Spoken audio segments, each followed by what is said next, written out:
também. Peraí. Sim. Pronto. Pronto, Já aqui para gravar. Pode lançar a sua apresentação aí. Ok. Qual é o grupo?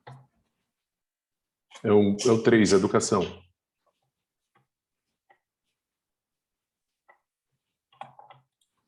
Só um minuto.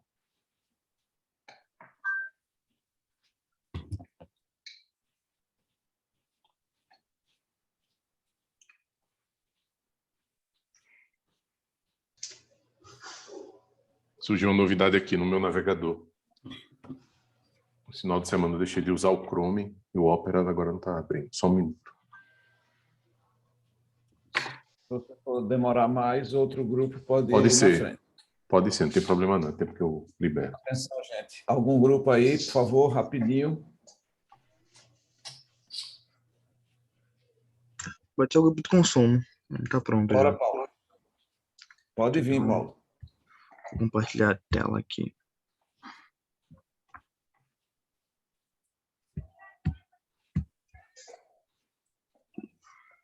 Tá em tela cheia? Todo mundo consegue ver? Uhum. Ok. Sim. Sim. Pode começar. Show. Somos o grupo de consumo e produção responsáveis. Observando alguns empresariais em Recife, mais especificamente as regiões ao redor deles, do empresarial Charles Darwin na Ilha do Leite, notamos que havia diversos prédios altos e residentes num local com muitas nuvens e alta incidência de raios solares. Porém, existiam poucas placas solares visíveis, né, num lugar tão propício. Embora existissem diversos fornecedores de sistemas solares, não só naquela região, mas como em todo o Brasil. Bem, fazendo algumas pesquisas mais gerais, percebemos que alguns dados do IBGE e algumas outras fontes relataram a baixa adoção do sistema, sendo que dos 470 mil sistemas fotovoltaicos em todo o Brasil, 350 deles eram instalados em domicílios, o que representava apenas 0,5% em relação à quantidade total do país. E sabendo que o retorno do investimento nesse sistema fotovoltaico é em torno de 5 a 6 anos, e que sua vida útil pode levar 25 anos, com 80% de eficiência, além de ser uma forma sustentável, isso indicaria que poderia haver uma redução na conta de energia por um longo tempo. Então, por que existe essa baixa adesão nacional? Bem, fazendo uma pesquisa com 138 participantes, descobrimos que há interesse. 82% deles alegam que estão interessados em instalar painéis solares, principalmente para ter uma certa independência sobre o seu consumo de energia e as despesas com esse consumo, né? Mas, embora haja esse interesse, apenas 20% sabem onde realmente encontrar fornecedores. Em meio a tantos fornecimentos, não só aqui na região. Também, dos usuários que já utilizaram, houveram queixas sobre a funcionalidade da plataforma, tanto da plataforma de aquisição, para fazer uma avaliação da sua casa, de acordo com o seu objetivo, quanto da plataforma de monitoramento do sistema de energia fotovoltaica. Já que, basicamente, cada empresa tem uma plataforma, das empresas que têm uma plataforma que fazem esse monitoramento, esse gerenciamento, e os usuários sentem muita falta de um recurso mais dinâmico. Por exemplo, informações melhores sobre os consumos e geração e projeção da geração daquele sistema instalado. Outro fato também que foi interessante é que muitos citaram o alto custo inicial. Só que este é um ponto interessante, pois a maioria das fornecedoras trabalham com sistema de financiamentos e planos, né? Com isso, dependendo do seu plano ou do seu financiamento, você pode pagar uma conta menor do que você pagaria na conta de energia. Por exemplo, E um dos fornecedores que vimos tem uma simulação no site. Ele supõe uma conta de energia de R$ 500, só que existe um plano que você paga 350. Ou seja, você poderia estar economizando R$ 150 por mês, né? Já dá para pagar um lanche no final do mês. Então, com o propósito de ajudar as pessoas que gostam de tecnologia, sustentabilidade e querem reduzir a sua conta de energia, assim como o Júlio Verne, a gente se inspirou na Amazon, né? Por quê? Porque há diversas ofertas, várias empresas ofertando diversos tipos diferentes de produtos. Segundo, o consumidor ele pode usar filtros e receber recomendações e informações sobre os melhores sistemas que ele pode instalar de acordo com o objetivo dele. Além disso, a vantagem é que seria tudo numa plataforma só. Então, visto que poucas pessoas sabem onde realmente encontrar empresas que forneçam um sistema de energia fotovoltaica e que os consumidores que já existentes demandam melhoria sobre monitoramento da geração do seu sistema, vimos a oportunidade de simplificar e promover a integração entre os clientes e fornecedores. Primeiro, durante a venda do produto, com as recomendações de acordo com o objetivo do cliente. E segundo, após a instalação do sistema, com monitoramento e projeção da produção de energia pelos painéis solares instalados. Tudo em uma única plataforma. Então, conecte a sustentabilidade com simplicidade em um clique. E é isso. Foi bem rapidinho. Você ainda tinha mais 2 minutos e 15 segundos. Obrigado. Vamos lá, tu marca 3 minutos, Anoia, para os colegas. Quem quer ter painel solar aí, gente? Se conectem aí com a solução da... Boa apresentação, gostei. Vocês deram atualizado em relação à última, eu achei que ficou legal. Assim, eu vi que vocês estão indo mais para um lado de um tipo de marketplace, enfim. Então, tem um tipo de produto que não é necessariamente placa, mas que eu já vi algumas vezes, que é como se fosse uma participação em planta de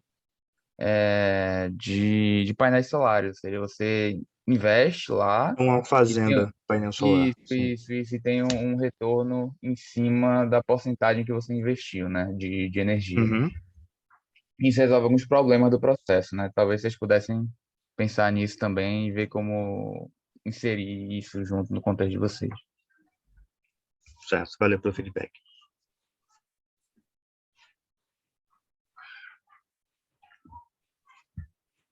Mais alguém? Muito boa observação.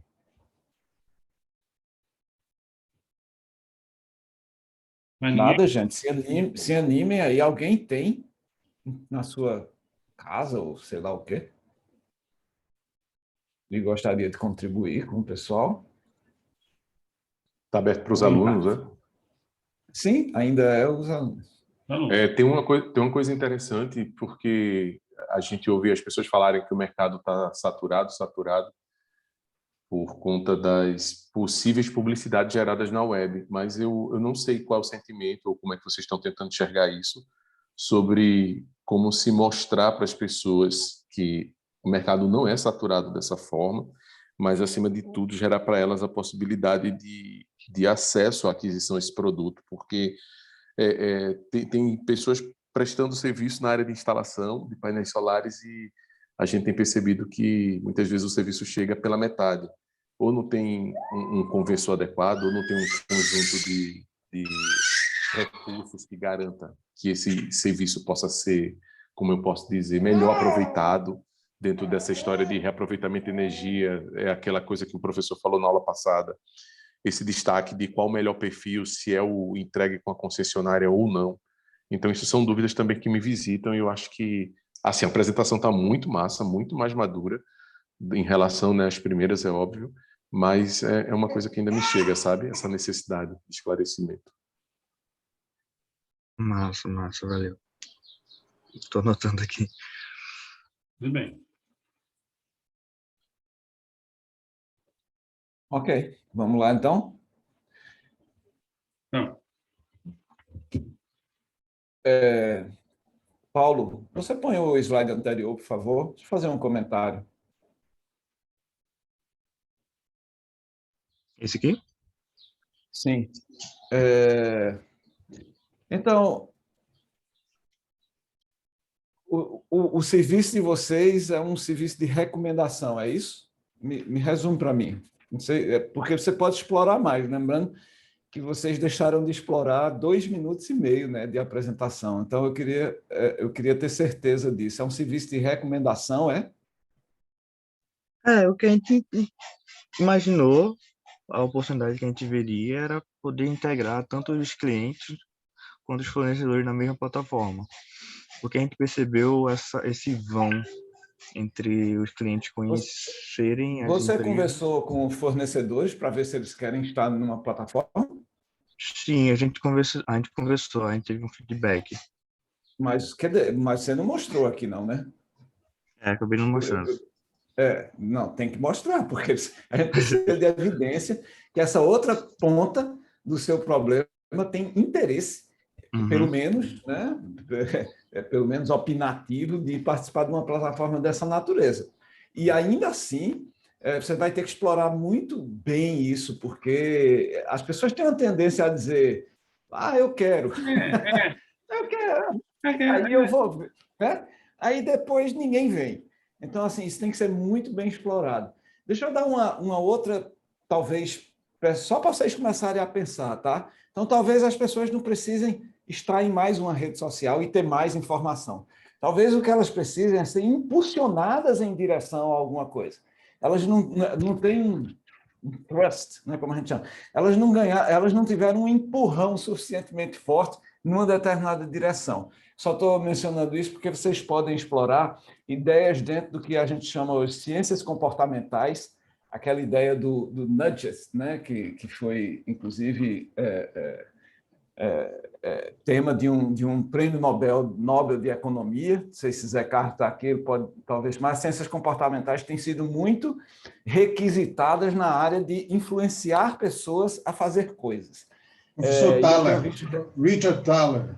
Isso, e eu tenho visto resultados, Paulo, muito, muito interessantes. Então, talvez vocês pudessem, porque só fornecer a informação ou esperar que as pessoas entrem em mais uma rede de relacionamento pode não ser o suficiente. Tomem cuidado com isso. Então, talvez as pessoas precisam ser impulsionadas. É só uma pista, talvez, de como vocês se relacionarem melhor com essa audiência, tá? A gente vai pesquisar melhor sobre. Tem um outro detalhe que é o seguinte, eu vi essa apresentação de vocês no dia 7 de junho e fiz uma pergunta, aliás, eu fiz uma afirmação de que possivelmente esse ato, esse desconhecimento, seja até algo intencional das distribuidoras, porque elas podem ver nisso uma perda de clientes.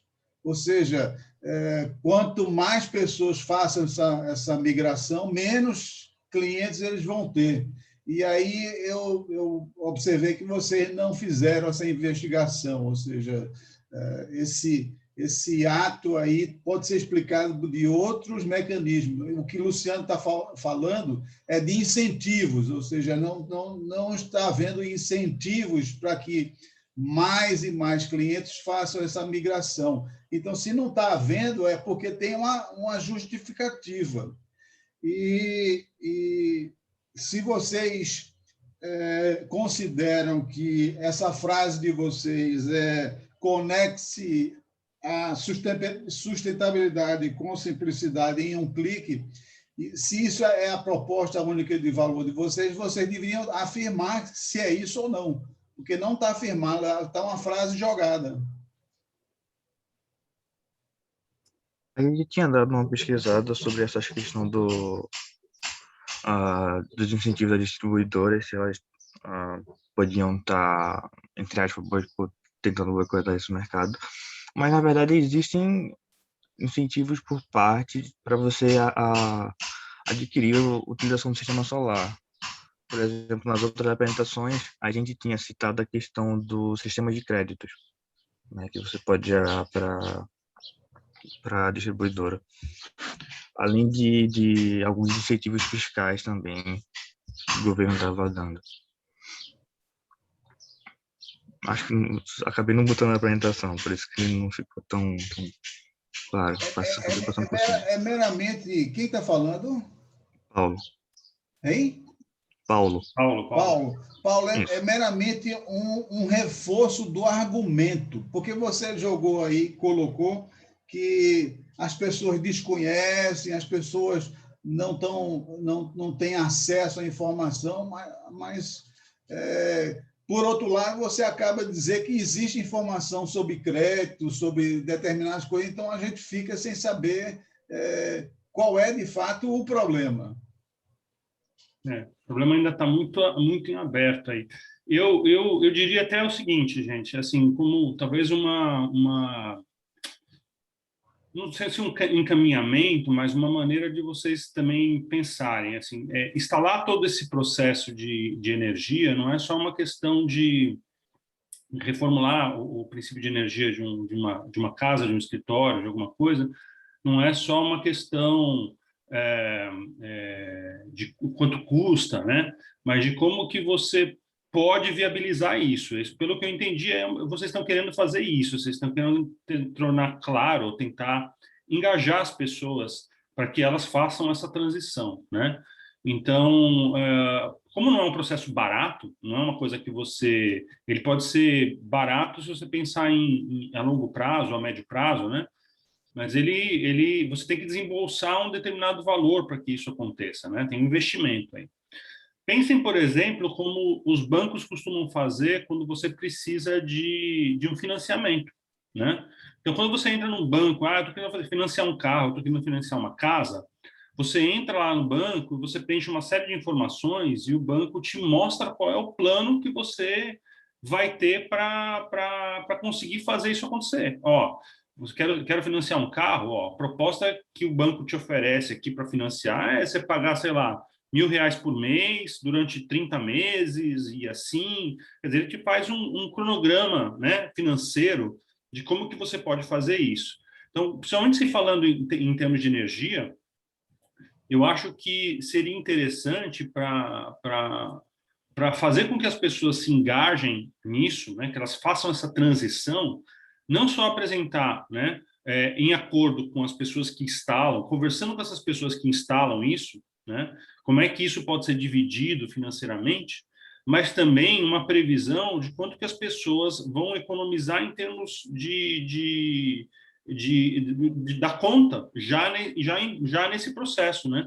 Então você consegue enxergar de que maneira, né? Tudo bem que isso é uma previsão, você não tem como saber quanto que vai ter de sol no próximo mês ou daqui a 3 meses, né? Então você não sabe quanto que você vai economizar, porque depende um pouco disso. Mas uma estimativa, ao menos, que você mostre para as pessoas como é que vai ser a conta delas. Quer dizer, eu vou pagar X reais do financiamento do equipamento, mas eu vou economizar menos X reais da conta de luz que eu não vou pagar, ou que eu vou ter um desconto, né? Vou ter uma redução, e no final das contas eu vou ter um gráfico, vou ter uma visualização durante quanto tempo eu vou pagar caro, mas depois de quanto tempo eu vou começar a pagar praticamente nada por conta desse investimento que eu vou fazer na minha vida para que isso possa acontecer. Sabe? Eu acho que, de repente, uma solução indo nesse caminho, ela pode ser muito desejável para o consumidor. Agora, claro, isso precisa ser validado com consumidores, precisa ser validado com pessoas que têm um interesse latente em fazer essa transição, né? E se isso ajudaria elas a fazerem essa transição. Enfim, tem uma série de coisas aí que vocês precisam validar e demonstrar evidência, né? Porque a coisa, do jeito que ela está, do jeito que vocês estão apresentando, né, tá muito na linha isso aqui seria legal, mas não temos nada assim de concreto para para poder verificar se é um caminho ou não é um caminho. Não, e tem também, né, Hanói, essa primeira frase aí de vocês, o que vocês estão pretendendo é criar uma plataforma de interação entre clientes e fornecedores. Não é integração, é interação. Uma plataforma faz uma interação entre dois lados. Hanói, e aproveitando, inclusive, isso que o professor Zé Carlos falou, e que você eu acho que para dar mais consistência, e aí o professor Luciano também colocou isso bem, é olhar, eu acho que quando você vai trabalhar com plataformas, são dois públicos-alvos bem distintos, com interesses distintos. Encontram-se no mercado, mas têm objetivos distintos. E num negócio desse assim, principalmente no mercado como de energia, que tem o poder do mais forte é sempre definido, né? Então, quem fornece, quem detém a capacidade de fornecimento, termina meio que manipulando o mercado. Eu sugiro que, quer dizer, eu sugiro não, é uma coisa, aproveitando o que o Hanói falou, é o focar no consumidor usando instrumentos de nudge mesmo para ver se com isso gera algo que o fornecedor possa pagar. No fundo é isso que vocês estão querendo. Quer dizer, vocês vão incorporar mais, e mais do que isso, uma luta, por exemplo, em termos de se querem manter a sustentabilidade, mais do que a energia elétrica, é gás encanado.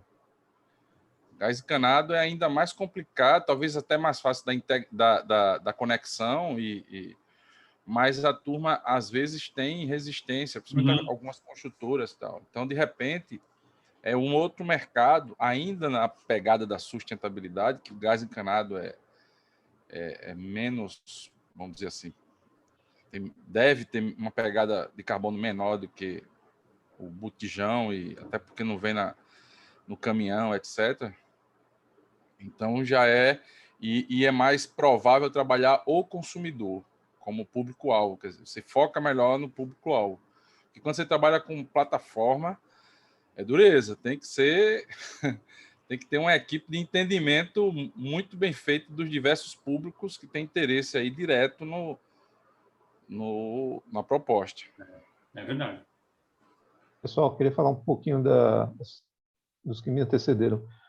Com relação ao que o Luciano falou sobre faltar ter um apelo para que as pessoas vão em direção à utilização dessa tecnologia de energia solar, eu conheço artigos que mostram que existe um efeito de liderança, de sair na frente. Quando alguém instala um equipamento solar, já se viu que existe um efeito das pessoas que estão na redondeza também procurarem instalar também.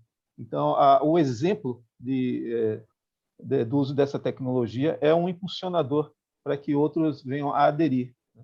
Então, tem uma questão comportamental aí, isso é conhecido na literatura.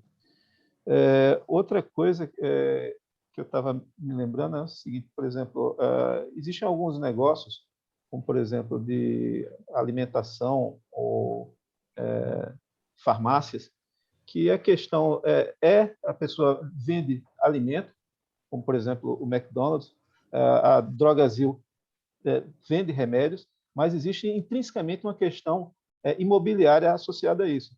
Você vê que onde tem uma loja McDonald's, onde tem uma loja da Drogasil, é um local extremamente estratégico. Então, muitas vezes, subliminarmente ao negócio, existe um outro que está por trás. Quando o Hanói falou sobre a questão de conseguir recursos para instalar um equipamento desse, por exemplo, eu instalei porque eu aderi a um projeto da CELP, que é a Companhia de Energia Elétrica aqui do estado de Pernambuco, de dar um desconto fenomenal para esse tipo de instalação, né? E graças a isso foi que eu me movi para aderir, né? E existe a parte desse caso particular da CELP, as pessoas que vão procurar encontram uma outra realidade de preço, muito mais alta, né? Mais do que o dobro do preço de mercado. Mas, e aí, retomando novamente o que o Renan falou, quando as pessoas vão pegar o dinheiro para fazer um aporte desse, elas fazem geralmente aonde? Num banco, né? E cobrando taxas de juros que muitas vezes não são convidativas. Mas, por exemplo, pegar dinheiro emprestado em banco não é a única maneira de se fazer isso. Você pode... existe, por exemplo, quando uma grande empresa pretende fazer uma expansão, uma nova ala do shopping, construir uma nova ala, ela pode ir num banco e pegar uns juros altos, ou ela pode recorrer ao mercado financeiro. Existem ferramentas para ceder esse dinheiro, emprestar esse dinheiro a um custo muito melhor do que teria no banco. Então, quais são os problemas das pessoas não aderirem a essa questão? Eu acho que um dos principais entraves é a questão financeira. Então, de repente, assim, o viés de dar uma outra oportunidade diferente da convencional pode ser algo a ser explorado. Talvez a questão aí seja uma questão realmente financeira, né? Então, eu queria que vocês pensassem um pouco sobre isso como uma possibilidade aí que pode ser desejável. Isso.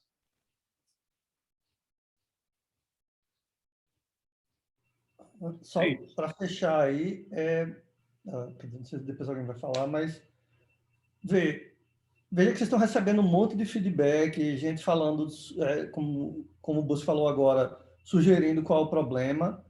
E por que eu acho isso? Vocês não trouxeram evidência de nada. Vocês trouxeram, começaram como se fosse a primeira quest, nós fomos no telhado e tal, aquilo ali já passou. E depois não trouxeram mais evidência nenhuma. Então, assim, a gente aqui não está falando de solução, se vai ser uma plataforma, se não ser, a questão seria a proposta de valor, mas vocês falaram várias coisas genéricas, por exemplo, falta de recurso mais dinâmico. O que é que significa falta de recurso mais dinâmico? Não sei, né? Conectar-se à sustentabilidade com simplicidade em um clique, aquilo que eu acho que foi até Zé Carlos que falou. O que é que significa conectar-se aí? Também, assim, está completamente sem uma base, tá entendendo, pessoal? Então, se você... Já com viés de solução, né, Cristiano? Hã? E já com viés de solução, né? Tipo assim, parece que a solução é falta de informação, mas também não deu nenhuma evidência de que falta inovação. Quando a gente fala evidência, pessoal, é depoimento, é número, é dado de informações que venham de fontes confiáveis, tá entendendo? Então, assim, porque senão, por exemplo, o Bosco falou que o problema é financeiro, aí vocês falam que o problema é falta de informação. Assim, eu não sei, assim, eu não estou convencido, entendeu? Então, vocês precisam trazer evidência do que vocês estão querendo, do que vocês identificaram, né? Vocês não trouxeram nenhum concorrente para falar, para mostrar que a proposta de valor de vocês é única. Nenhuma gambiarra. Nada. Porque, por exemplo, eu já vi coisa de solar e você tem lá, tem um simulador, tem um negócio que explica, você entra em contato com a pessoa fazer um plano. Assim, pela minha experiência, a informação está lá, mas a minha experiência não conta tanto. O que conta é o que vocês vão trazer. Tá entendendo? Só que vocês não estão trazendo essa informação. Beleza? Certo, vamos buscar melhorar isso aí. Obrigado. E só rapidinho, uma coisa que eu coloquei no comentário aí, tem uma empresa chamada Insólito, que pega uma parte dessa que vocês discutiram aí sobre financiamento, etc. Basicamente, a Insólito, ela se responsabiliza pela sua conta de luz. Então, você inverte o sistema, né? Eu não sei exatamente como é que funciona, mas é uma empresa parceira aqui do Porto Digital com a qual a gente tem muito contato. Então, é gente que entende muito dessa área. Eu acho que vale a pena conversar com essas pessoas. Certo, obrigado. Vamos lá, pessoal. Vocês têm um conjunto muito importante e um volume de feedbacks aí que vão atrás, tá? Tem uma semana todinha aí. E ainda tem a quest nova. Vamos lá. Valeu mesmo, pessoal. Bora. Próximo grupo, por favor. Tentar agora, professor. Bora, Chico, bora.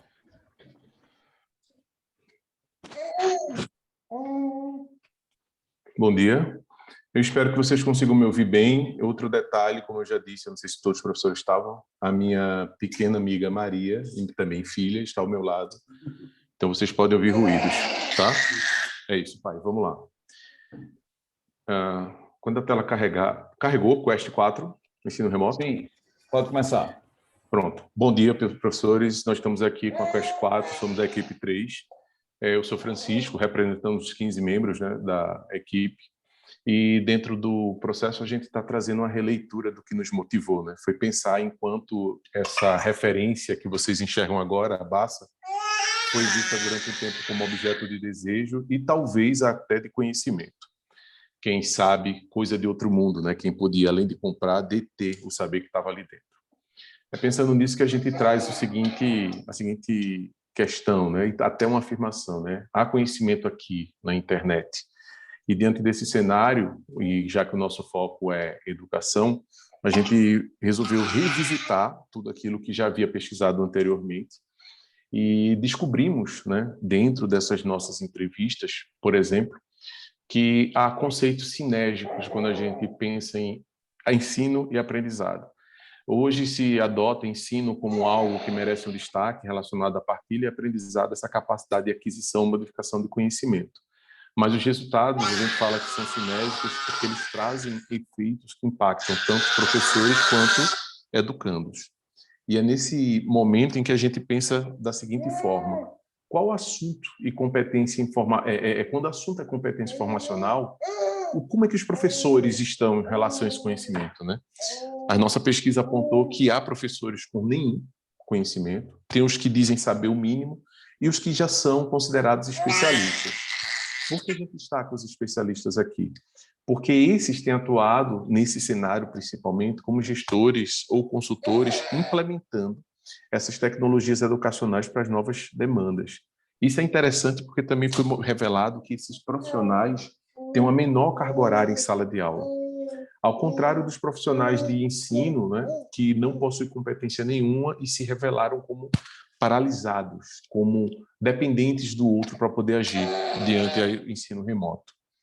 Enquanto isso, a gente também pegou, apesar de ser pequeno número de alunos que participaram, algumas falas de que eles dizem: a gente aprende só, a gente se vira. A OCDE diz que os nativos digitais não sabem buscar conhecimento na internet. E essa informação, né, apesar de abundante, ela não se converte em conhecimento da maneira adequada, né, se revelando como até precário. E é aí que a gente descobriu também que aprender qualquer coisa através da internet já não é novidade para esses alunos. Esses alunos já nascem conectados com esses fatores. Isso nos fez e nos motivou a pensar que a gente poderia focar num tipo de professor, aqueles que dizem que sabem o mínimo. Os que não sabem nada exigiriam uma visão zerada, né, de alfabetização, de educação digital, que não é o foco do nosso recurso. Os que são especialistas, como o nome já diz, eles nem dentro de sala de aula têm trabalhado com a mesma carga horária.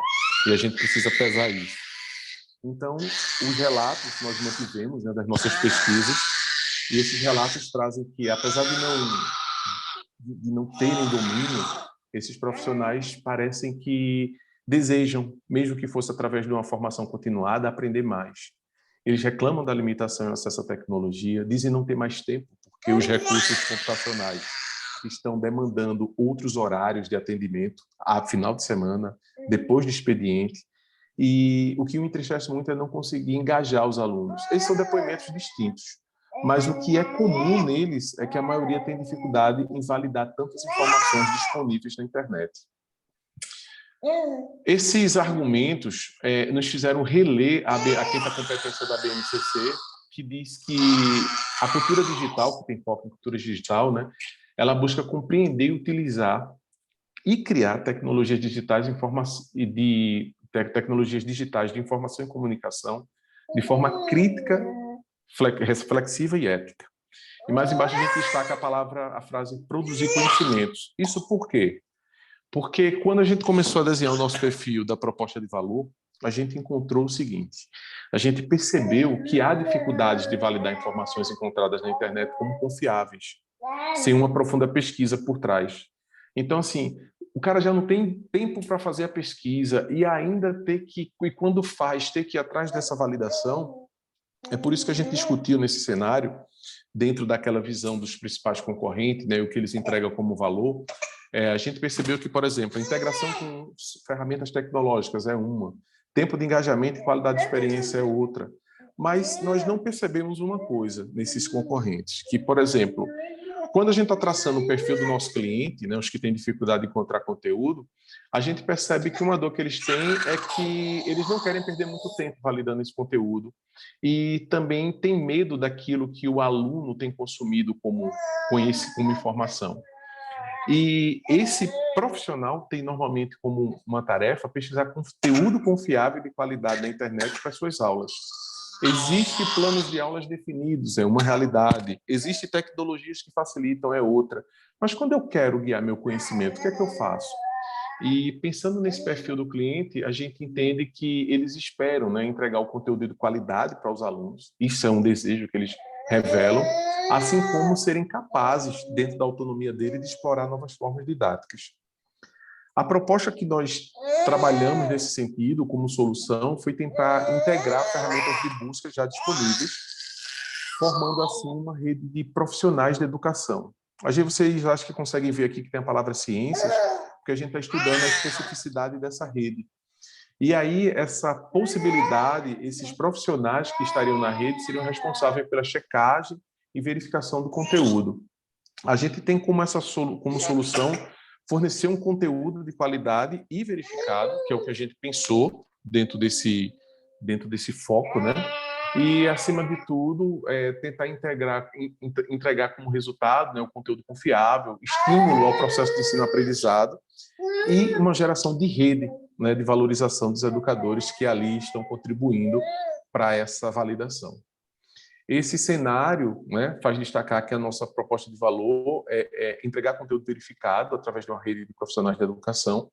A gente está colocando aqui checadores, mas isso é um termo que a gente está estudando para poder melhor definir quem são ou qual o papel desses profissionais e, dessa forma, poder adequar os resultados que, na verdade, desde a última quest, eu acho que foi o professor Eduardo, eu não lembro, ele pediu para que a gente tentasse apresentar como foram os nossos métodos, mas depois de uma mentoria que nós tivemos semana passada, a gente resolveu rever tudo que a gente tem de material e está querendo trazer na próxima quest os detalhes das nossas pesquisas. Esse cenário aqui é o que nos guia para poder trabalhar em cima dessa ação capaz de prover, né, de minimizar essa dor relatada pelos profissionais de educação, que, uma vez beneficiados, terminaria também beneficiando todo o sistema, né? Porque a gente tem que levar em conta que, em alguns momentos, a gente revisitou. O projeto também vai atender aluno? Vai. Mas ele é um público direto? Não, ele é indireto. Porque uma vez que o profissional da educação está à frente dessa busca e dessa qualificação no processo de ensino, o aluno absorve de uma maneira indireta os resultados. É isso. Obrigado. Exatamente no tempo. Precisamente 8 minutos.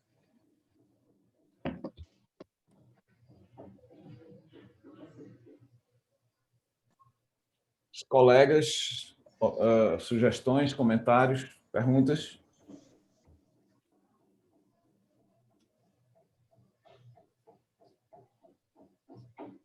Queria parabenizar, foi muito boa a apresentação. Eu gostei muito de como ele apresentou. Parabéns. Okay.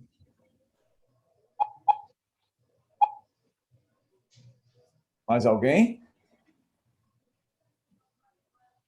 Se não, podemos iniciar os professores também.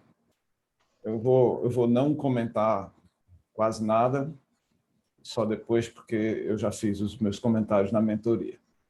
Tá, então, eu posso começar.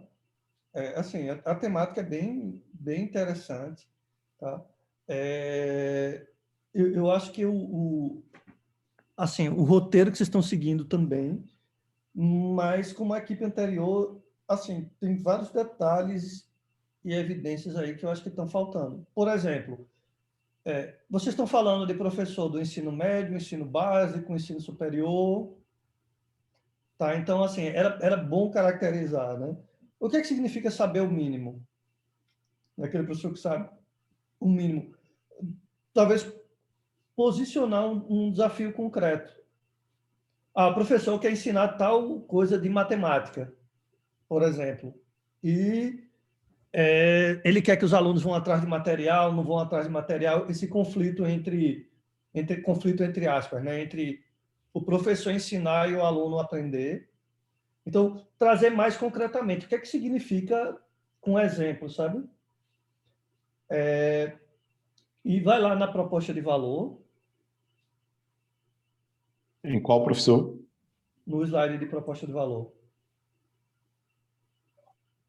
Carregou? Não, ele tá... Não, o da frase, assim, aqui na proposta de valor. Sim, sim. Espera aí, só um momento que ele está meio lento aqui. Acho que foi o anterior, né? É o anterior. Está carregando. A Apple fez uma atualização que travou as máquinas, não sei o que é isso não, mas está à vontade. Tá, entregar conteúdo verificado. Tá, veja, ela parece ser uma boa proposta de valor. O problema, só que eu acho, é que você não botar evidência de que o conteúdo que está aí não é verificado. Tá? Você não mostrar nenhum concorrente para dizer que ninguém verifica ou verifica de uma forma que não é boa ainda. Tá entendendo? Então, assim, professor, parece que vocês estão no caminho correto, mas... É incrível... pois não, desculpa, pode falar. Não, veja, me parece que vocês estão no caminho correto, mas faltam as evidências aí. Então, tá muito... Pega um caso concreto. Olha, fulano, que é um professor de matemática do fundamental, o aluno, assim, assado, quer aprender tal coisa, aí ele pegou um conteúdo que não foi verificado e deu merda, por exemplo. Ou o professor demorou muito tempo, ele encontrou um conteúdo que era massa, muito bom, mas ele gastou não sei quantas horas para conseguir aquilo ali. Tá entendendo? E entender esse cenário de verificação também, porque veja que na hora que você vai fazer a coisa curada, né, com curadoria, isso também dá um trabalhão danado. E aí você vai fazer curadoria para tudo e qualquer conteúdo, e isso é muito grande, a não ser que você fosse... Olha, nós vamos ser melhores, ter a melhor curadoria em matemática para primeiro ano, para fundamental. Nesse caso é ensino de ciências, Cristiano, eles disseram lá. Mas, assim, ficou perdido, assim, porque ficou faltando um exemplo, sabe? Então, acho que está num bom caminho, mas falta deixar claro o concorrente, deixar claro que realmente não tem ninguém fazendo essa curadoria e qual é o foco efetivo que vocês estão dando, na minha opinião. Professor, não, eu entendo, eu concordo plenamente. Eu acredito que a gente está passando por um processo depois de um choque de realidade na semana passada, de adequação. Infelizmente, o senhor não fez parte da equipe anterior lá, mas na apresentação anterior nós trouxemos isso. Houve uma dificuldade em condensar toda a apresentação, isso é uma falha, eu estou trazendo aqui como uma falha de organização. Inclusive, o público é o Ensino Fundamental 2, a gente já discutiu isso e trouxe alguns profissionais, alguns números e relatos, e a gente sim vai trazer isso aprimorado na Quest 5 para esclarecer de uma maneira mais evidente, como o senhor está trazendo. Obrigado. Outros colegas?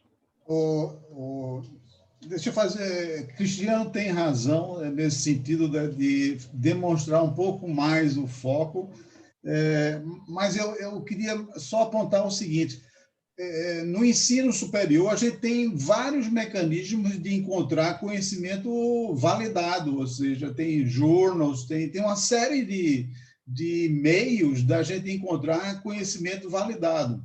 Agora, a internet trouxe uma série de outros mecanismos, como, por exemplo, Wikipédia, que é uma fonte de conhecimento que alguns profissionais ainda têm dúvidas se é um conhecimento validado ou não. Então, é esse tipo de evidência que você poderia trazer para que a gente saiba qual é o contorno que você está dando. Conhecimento do ensino fundamental, do ensino médio, do ensino profissional. É preciso dar um maior destaque a isso, porque se deixar essa dificuldade de validar informações encontradas na internet, fica muito difuso o problema que você está encontrando. E essa questão de entregar conteúdo verificado também é uma questão que você precisa demarcar muito mais ainda o seu território. Ok, professor. Eu queria reforçar que a gente está fazendo uma pesquisa na Wikipedia e nela acontece uma coisa muito interessante. A depender da rede ou do assunto de interesse, existe uma rede de verificação na Wikipedia que, mesmo que você tente inserir um conteúdo correto, mas se você não faz parte dessa rede, a sua informação é retirada quase que imediatamente. E esse comportamento da Wikipedia serve como inspiração para que a gente possa tentar entender por que em algumas redes, como, por exemplo, as redes que tratam do conceito de física quântica, ainda aqui no nosso país, tá, no Brasil, e de língua portuguesa do Brasil, se você tenta inserir um conteúdo e esse conteúdo não é reconhecido imediatamente, se você não é um elemento reconhecido daquela rede, imediatamente você é retirado aquele teu conteúdo é retirado, e checagens como essas garantem, sabe, uma certa assertividade nesse processo que a gente está tentando fazer semelhante para verificação. Obrigado. Mais ou menos, Chico. Eu acho que assim, por experiência própria, principalmente essa coisa da Wikipedia, ela tem um viés terrível, porque na verdade não é um grupo preparado para validar e para verificar, que governa de uma maneira positiva, e na verdade é um grupo que tem um viés e que, se você tenta colocar alguma coisa, inclusive válida, a sua coisa também é retirada. Por quê? Porque há um controle que não é um controle feito por pessoas preparadas para fazer isso, né? Então, assim, quem é que decidiu quem são essas pessoas que fazem esse controle na Wikipedia? Porque ele não é também um controle tão democrático assim, né? E mais do que isso, ele não tem o expertise necessariamente validado para fazer isso, né? Então tem que tomar muito cuidado com essas coisas, porque esse exemplo, por exemplo, da Wikipedia é terrível, né? A Wikipedia é famosa por ter grupos de pessoas que simplesmente fazem uma censura a certas coisas completamente arbitrária, né? Então, muito cuidado. O tema da Wikipedia é interessantíssimo e realmente tem muita coisa já de estudo sobre a Wikipedia. Eu estava tentando achar um aqui, porque o que você está dizendo pode ser verdade, mas depende muito do campo de conhecimento que está se tratando. Então, há estudos demonstrando que no campo do ensino de ciências, por exemplo, que é o campo que o pessoal está... a proximidade do conhecimento, da informação entregue na Wikipedia com a Barça, por exemplo, que eles também citaram, muito, muito grande. Mas Luciano, não é, na verdade, não é o campo. Não é o campo, são as pessoas que fazem. Mas no campo do conhecimento de ciências, especialmente para o ensino básico, né? o grau de correção que o Wikipedia entrega é muito próximo da Barça. Pessoal, esse link aí é de uma reportagem muito interessante do Nexo Jornal, que, aliás, é uma das instituições brasileiras que procura fazer essa verificação de conhecimento que vai para o ensino básico. Eles têm o Nexo Educação. O Nexo, talvez, na minha modesta opinião, é uma das melhores fontes de qualquer coisa hoje no Brasil. Pessoal muito sério. Aliás, eles fazem os infográficos mais legais sobre qualquer tema que eu já tenha visto. Obviamente, tem uma assinatura do ponto de vista da educação, então você já tem que começar a pensar sobre esse tipo de coisa, porque assim, é um concorrente nato. Se o professor quer conhecimento validado, amplo, muito bom, ele pode ir no Nexo, ou ele pode ir na Wikipedia, dependendo do campo de conhecimento. Então, vocês têm que explorar essas possibilidades aí, tá? Perfeito, obrigado. Mais observações, gente? Eu queria falar que, antigamente, quando não existia a internet, as pessoas procuravam livros. Os livros eram a referência do conhecimento. E um bom livro era escrito por alguém que era convidado muitas vezes pela editora para escrever o livro sobre aquele tema, ou ele mesmo se propunha a escrever, mas passava pelo crivo da editora. E aquilo era tido como o referencial. E com essa coisa do advento do conhecimento na internet, veio muito mais informação, mas também veio muito mais informação errada. Então, você tem hoje em dia a possibilidade de ter acesso à informação, digamos, com problemas, eu acho que potencializou muito, né?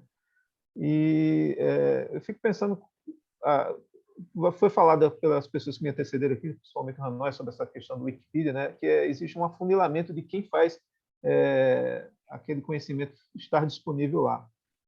E eu fiquei pensando o que existe no sentido contrário, né, do conhecimento coletivo, né? Quando muitas vezes você tem um problema com algo que você desconfia que não está funcionando direito, ou você tem uma real evidência, você tem outras fontes, como, por exemplo, o Reclama Aqui, em que todo mundo pode opinar sobre um problema naquele conteúdo lá daquele equipamento, por exemplo, que não está funcionando direito. Então, existem outros mecanismos aí de participação coletiva para trazer ciência sobre o estado de alguma coisa. Então, acho que seria interessante procurar, além do Wikipedia, né, outras inspirações que poderiam ajudar coletivamente a resolver esse problema de conteúdo de qualidade, né? Porque a internet ela tem esse problema, né? Dependendo de quem escreve, você pode escrever, por exemplo, um absurdo, como, por exemplo, dizer que uma solução de água com limão dá uma solução alcalina. Existem pessoas que colocam isso na internet e são aclamados, né?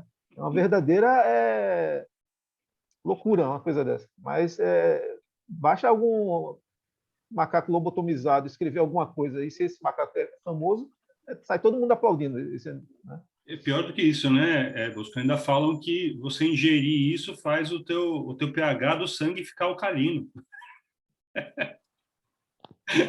Esse é um exemplo, entendeu? Então, deve ter mecanismos de participação coletiva que poderia, talvez, ser um contraponto aí a essa coisa do Wikipedia, para ajudar as pessoas a chegar mais perto, digamos, da verdade. Professor Bosco, eu acho que aí entra a questão de dar claramente qual é o cenário que vocês estão tratando, sabe? Porque, por exemplo, você pode pegar um negócio que é ruim, porque o objetivo é fazer os alunos discutir. Por exemplo, pegar uma fonte que está... Ou usar o conteúdo como era usado a enciclopédia antes, ou seja, o aluno vai lá, vai ler, vai copiar e vai fazer alguma coisa. Qual é o objetivo? Assim, qual o contexto para vocês? Porque, assim, eu posso usar a Wikipedia como uma enciclopédia para fazer um ensino bem tradicional. Eu fui lá, fiz a pesquisa e fiz um trabalho. Beleza. Mas é esse o contexto que vocês estão trabalhando quando vocês falam de ensino, aprendizado, professor, que é minimamente... Ou o aluno vai fazer alguma coisa mais crítica, que ele tem que pegar uma fonte, sei lá, conhecida, mais uma que é desconhecida e criticar. Então, assim, para me ficar mais crítico ainda, vocês deixarem muito claro qual o contexto de uso desse conhecimento. É o tradicional? É dentro de formas novas de ensinar? Tá entendendo? Ok. Eu queria responder logo ao professor Bosco. Obrigado, professor, pela observação. A enciclopédia Basta, apesar de não estar, por exemplo, em produção em alguns outros países, mas aqui no Brasil existe, né, a Basta para a América Latina, e 60% do faturamento ainda é feito pelos livros impressos. Só que eles também têm uma política interessante que eles permitem o acesso virtual a essa enciclopédia, né, o que está ali na plataforma virtual, se for o caso. Então, essa maneira de consultar algumas editoras e tê-las como referências é o que está sendo estudado para a gente poder trazer, né, essa história de de onde são esses diversos conteúdos, de onde são, quais são essas diversas fontes que nos fornecem a informação. A gente está verificando isso. Sim, professor, a gente está estudando, a gente não consegue fazer essa entrega imediata desse local, porque a gente percebeu que toda vez que tentava pensar em onde implementar isso nessa etapa da Quest, a gente tendia a chegar à solução do problema. Isso termina desvirtuando, pelo menos, o foco das etapas. Eu vejo que vocês estão sendo bem precisos quanto a isso, mas a gente está trabalhando para talvez fazer essa entrega o mais breve possível, e aí você ter essa informação. Vai ver, Chico, é? Isso, Chico. O problema, o local do problema é o local que vocês estão estudando. O local do problema não pode depender da solução. Mas se você diz assim, olha, o meu contexto é uma escola pública numa aldeia indígena. É numa escola pública numa aldeia indígena. Se o meu contexto é numa escola privada que tem acesso a tudo que tipo de conteúdo. Esse é o meu... Sabe, você não muda o local por causa da solução. Você procura uma solução dentro do contexto que você está estudando. Do contexto que é o teu foco, entendeu? Compreendi seu ponto. Então, cuidado com isso, assim, não pode misturar. A solução, ela vem para aquele contexto que você está estudando. E esse contexto aqui não está totalmente claro. Pelo menos para mim. Para poder entender a solução que você vai trazer. Na verdade, se a solução faz sentido para aquele contexto. Tá entendendo? Pessoal, quantos do grupo estão aí? Só para a gente anotar aqui. Professor, eu não consigo dizer agora. Deixa eu ver. Coloque no chat. Quem é do grupo, coloque aí no chat. A gente coloca e anota. Fica mais fácil.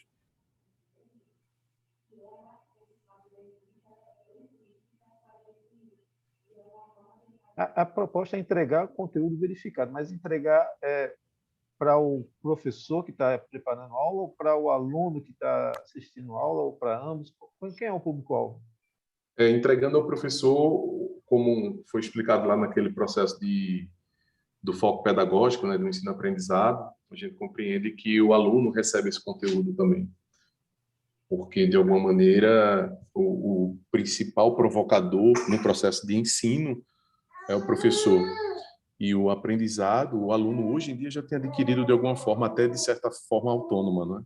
A ideia agora é entender se o professor, porque o professor não consegue sentir confiança na entrega desse resultado quando ele vai fazer uma pesquisa na internet e se depara, né, diante de tantas informações. Então, nesse primeiro momento, o conteúdo da entrega é ao professor. É assim, como eu disse aqui, eu não disse. É pela rede profissional de educação para profissionais de educação.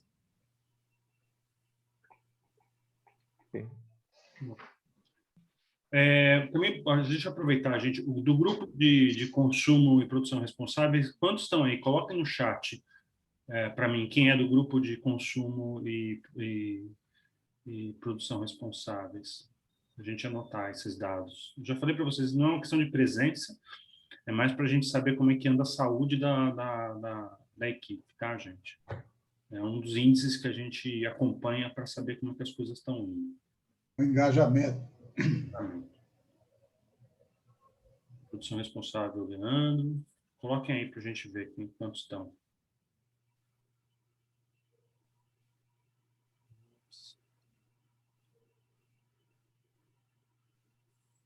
Bom, e próximo grupo, quem que vai ser? Vai apresentar?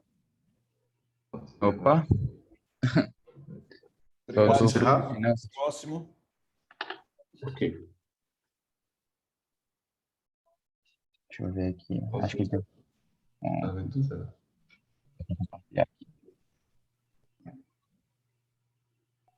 Vocês estão vendo?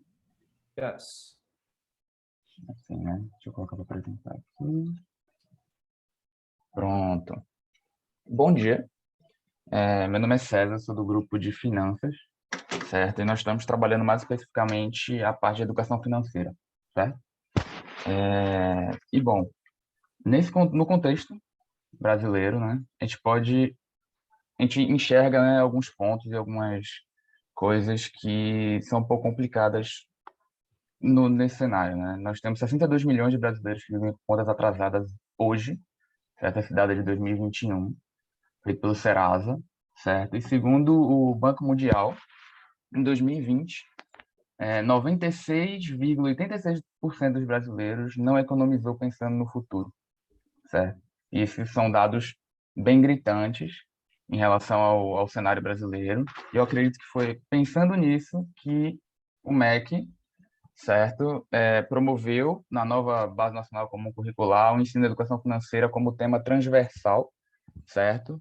Ou seja, é uma medida agora obrigatória para as escolas passar por esse tema, certo? Tanto no ensino fundamental como no ensino médio, certo? E nós observamos isso e paramos para pensar se, mesmo sendo obrigatório, isso é uma realidade, né? Nas escolas nós sabemos que isso já foi no começo de 2020, ou seja, a gente já tem um ano e alguma coisinha, né, dessa obrigatoriedade feita pela BNCC.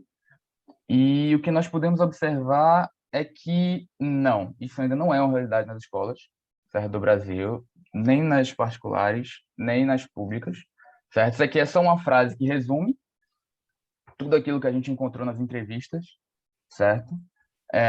Que basicamente eles saem das escolas sem saber como é que funciona, certo? Muitas pessoas às vezes sem saber como é que funciona coisas básicas como imposto, que às vezes comprar no cartão de crédito você paga mais caro depois do que se você comprasse no débito, enfim, algumas coisas simples sobre educação financeira, mas que eles não recebem esse conhecimento das escolas, certo? A gente rodou algumas entrevistas e em 90% delas os alunos do ensino médio, certo, responderam para a gente que eles não aprenderam educação financeira na escola, certo? E se aprenderam, ou seja, ainda foi uma pequena parte deles, eles aprenderam em casa com os pais, né? E se os pais não têm esse conhecimento, que é grande parte do Brasil, eu fico me perguntando o que aconteceria com essas crianças, né? Se a escola não ensina, enfim, fica um pouco complicado dar esse acesso, né, esse conhecimento a eles. Enfim, nesse contexto, a gente se pergunta, né, como a gente pode tornar, já que é obrigatório, como a gente pode tornar a educação financeira uma realidade para os jovens do Brasil, certo? Bom, nesse contexto de tornar a educação financeira uma realidade, a gente começa a trabalhar em algumas pessoas envolvidas, né, que podem estar envolvidas nesse processo, e especificamente trabalhando no contexto das escolas. Nós temos o José, que é um diretor, certo? Ele tem tido alguns problemas financeiros, mas ainda assim ele busca algumas iniciativas, né, que promovam a educação financeira na sua escola. A gente tem Karina, é uma professora, ela não é usuário final da gente, certo? A gente está chamando ela de usuário mediador porque os professores, de alguma forma, no contexto das escolas, estão responsáveis por gerir, né, o conhecimento dos alunos e, por exemplo, o sistema de notas, são eles que são responsáveis por colocar e etc. Ou seja, a gente considera ela como um possível tipo de usuário, já que a gente ainda não tem a solução, a gente não tem certeza, certo? O principal usuário, que é a Júlia, aqui uma estudante de 16 anos, que está atualmente no segundo ano do ensino médio, que gosta muito de geografia e história, mas não é fã de disciplinas como matemática, né, que é o que normalmente a gente entende que é o que vai ensinar a educação financeira, mas isso é um entendimento errado, certo? Porque a própria BNCC coloca a educação financeira como um tema transversal, ou seja, um tema que deve estar presente em diversas disciplinas, certo? Aí, bom, né, a gente observou, a gente procurou algumas soluções que já existem, certo? E em três delas, essas três primeiras, o Aprender Valor, o Gênio das Finanças e o Vida em Dinheiro, são soluções que não envolvem tecnologia, mas sim uma metodologia, certo? Que visa ensinar professores para que os professores repliquem esse conhecimento nos alunos e que esses alunos consigam fazer algum tipo de projeto simples ao fim, certo? Essas três iniciativas são bem parecidas, mas são promovidas por órgãos diferentes, né? O Aprender Valor é pelo Banco Central, o Gênio das Finanças é uma iniciativa privada, né? O Vida e Dinheiro é feito pela própria Secretaria de Educação. Eles têm um órgão específico para isso, que é o ENES.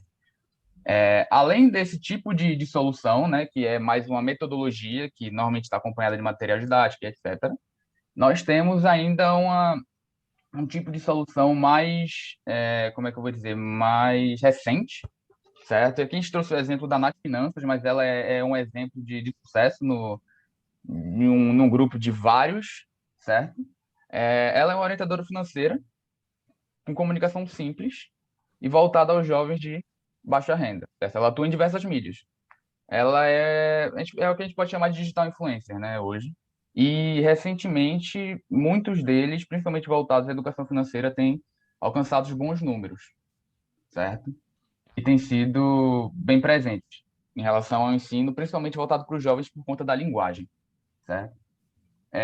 Bom, tendo um estudo em cima das soluções que já existem, certo? Nós pensamos no que a gente quer entregar como solução, certo? E como solução nós queremos entregar um ensino prático e transversal aplicado através das escolas para alunos do ensino médio, que visa promover a educação financeira e tornar isso uma realidade no núcleo familiar dele, certo? Quando a gente fala de transversal, é aquela situação que eu já expliquei, de não ser necessariamente uma disciplina por si só, mas estar presente em conhecimento de diversas disciplinas, certo? Quando eu falo de prático, eu não estou dizendo simplesmente um projeto, mas que isso possa ser trazido e aplicado para a própria vida do aluno e seu núcleo familiar, certo? É lá que a gente quer aplicar essa solução. E se a gente for comparar essa proposta com os valores encontrados nos nossos concorrentes, a gente pode ver que alguns promovem o ensino transversal, que envolve a comunidade, ou seja, envolve os alunos, professores e os pais, certo? Mas não são aplicados na realidade. E a gente tem, por exemplo, nas finanças, que ela aplica na realidade isso, mas não é transversal e não necessariamente envolve a comunidade ao redor daquele jovem, certo? Então, é isso que a gente se propõe e é isso. Perguntas, sugestões?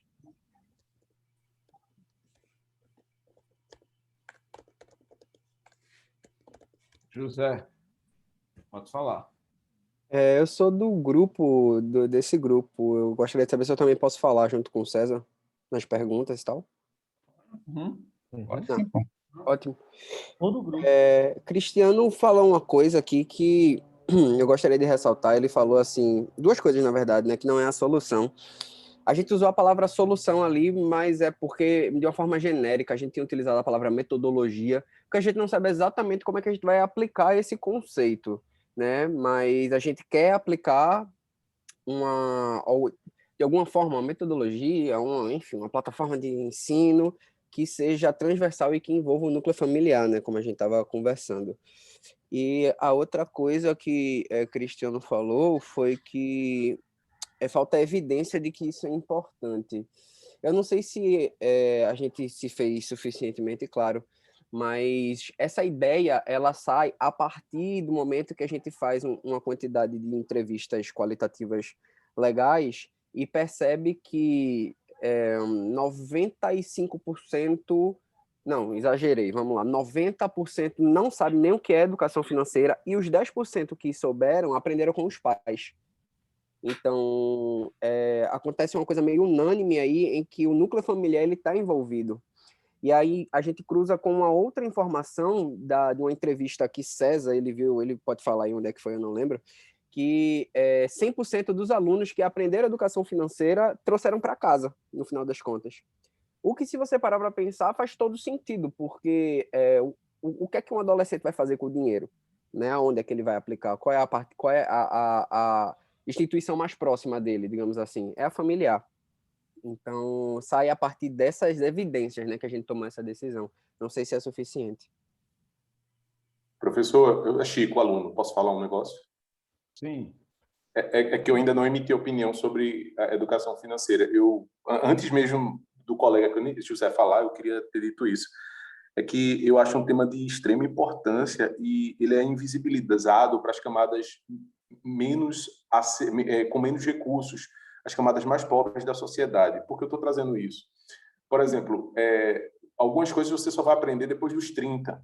Eu digo isso por experiência própria e pela rede que eu faço parte, né? Existe um movimento chamado Black Money, que também é bem interessante, e discute essa questão da educação financeira e de como ela impacta a vida das pessoas de maneira positiva, educativa, quando você tem ou não tem. E aí, esse era o referencial que eu queria trazer, que da importância do tema, e que depois dos 30 você só tem dois caminhos, né? Ou você tenta lutar a vida toda para ajustar aquilo que nunca conseguiu acumular e aprender porque nunca teve educação financeira, né? Nas camadas mais baixas da sociedade você só vive pro agora, e essa é uma realidade, comer e foda-se o resto. E esse negócio de investimento, esse negócio de um futuro previsível ligado a perspectivas econômicas é uma ilusão até um certo momento. Ou você passa dessa idade e, de repente, descobre que fudeu, eu nunca tive acesso a isso, não vou ter agora, e não é agora que eu vou entrar nesse papo, nessa conversa. Então, estou trazendo isso para destacar a importância do trabalho de vocês, e eu acho que esse meu depoimento, isso eu digo por mim mesmo, né, que me ferrei. Eu já cheguei, para vocês terem uma ideia, eu já cheguei a um momento de adquirir bens e perder bens por não ter um processo de educação. Eu conhecia de legalidade, porque forçosamente eu descobri que existe uma tal de Receita Federal na minha vida, depois que eu me tornei maior de idade, e que houve um desconto de imposto, porque eu digo, porra, por que nunca ensinaram essa porcaria nas salas? Como é que vão me cobrar aquilo que eu não sei, né? E depois de um tempo a gente descobre que existe a tal da legalidade, por condições sociais, e a gente vai aprendendo isso muito cedo, quando a gente não quer se envolver ou ser vitimado na mão de qualquer discurso idiota, social idiota. E existe uma outra coisa também, que assim como primeiros socorros, todo mundo deveria ter o direito de entender o básico e ser educado na escola, porque legalmente, se você não presta os primeiros socorros, você também pode ser imputado como uma pessoa que omitiu o socorro, e é uma ironia isso, porque isso não é ensinado. Eu acho que a educação financeira tem esse valor, e eu queria, sabe, até referendar essa importância da temática e dizer que, se vocês olharem para outras camadas até mais baixas da sociedade, vocês vão encontrar um universo a ser explorado e possibilidades incríveis de empreender nessa área e certamente ter algum retorno. É isso. Obrigado.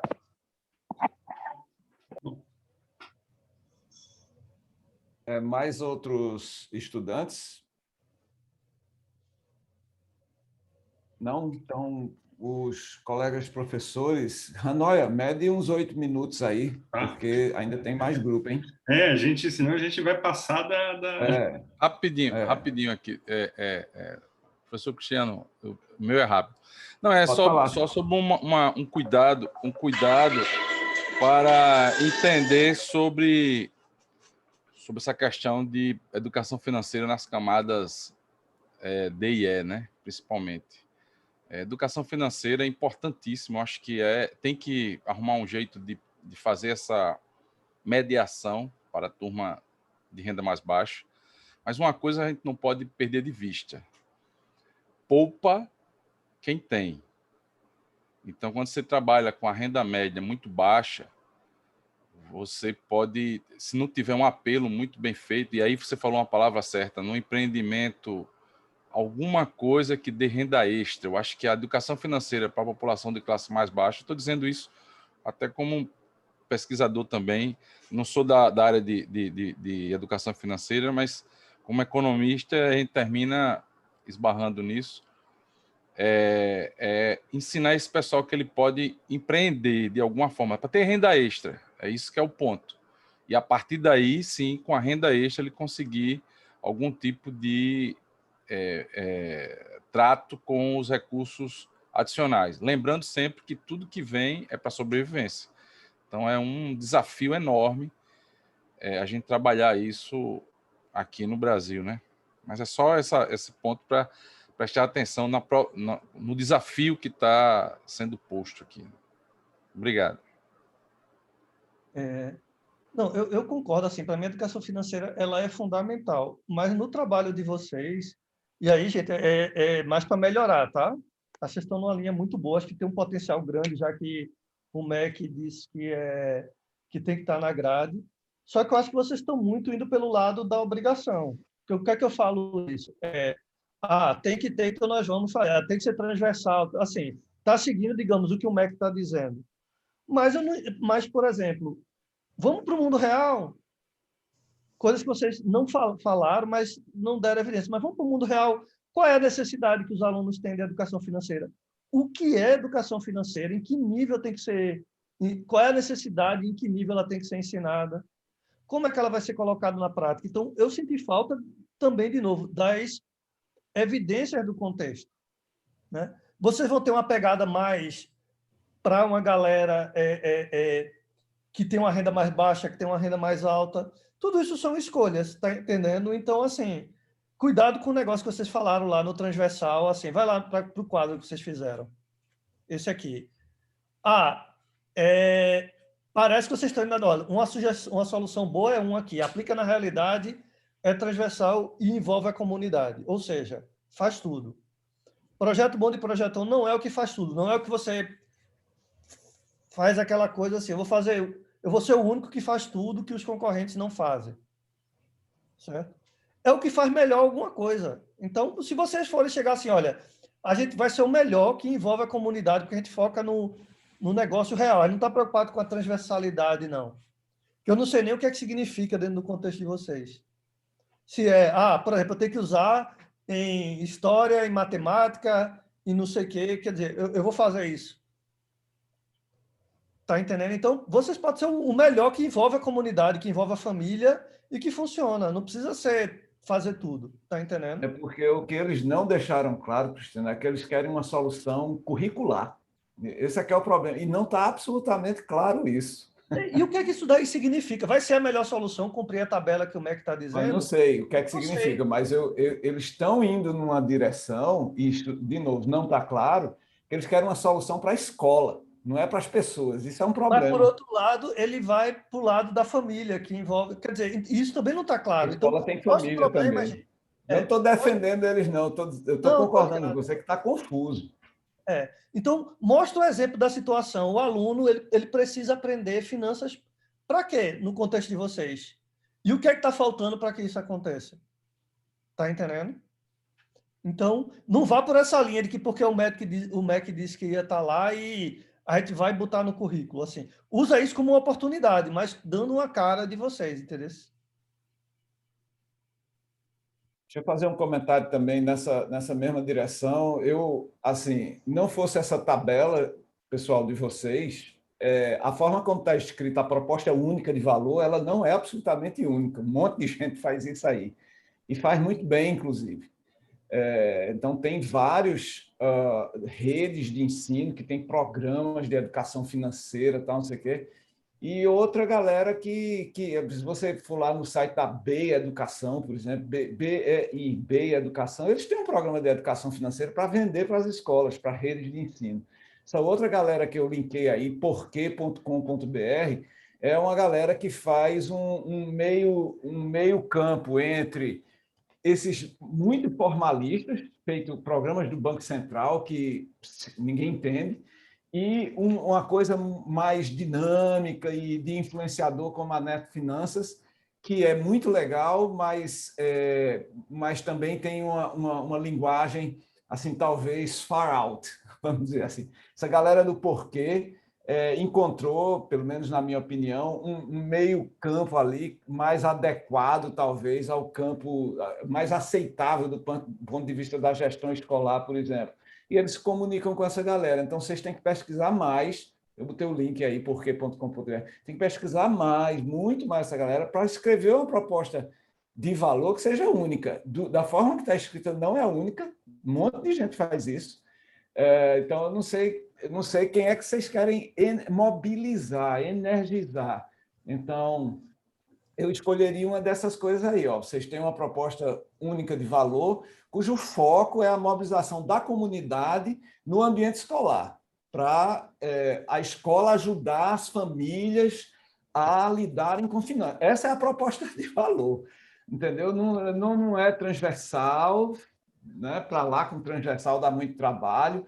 Esse negócio de aplica na realidade, se envolve a comunidade, gente, aplica na realidade. Então, assim, eu não gostei dessas categorias aí, não estão claras para mim também. Então, mergulhe nesse negócio, escolhe um e mergulha mesmo, porque tem, de novo, muita gente fazendo coisas aí. Vocês têm que se diferenciar de uma maneira inovadora, entregando, sei lá, pessoas, como o Chico mencionou aí, pessoas que sabem criar renda extra. Ou qual é o resultado desse negócio, né, que vocês querem atingir? Então, isso é muito importante. E se vocês querem conectar isso com a BNCC e, portanto, com o currículo da escola,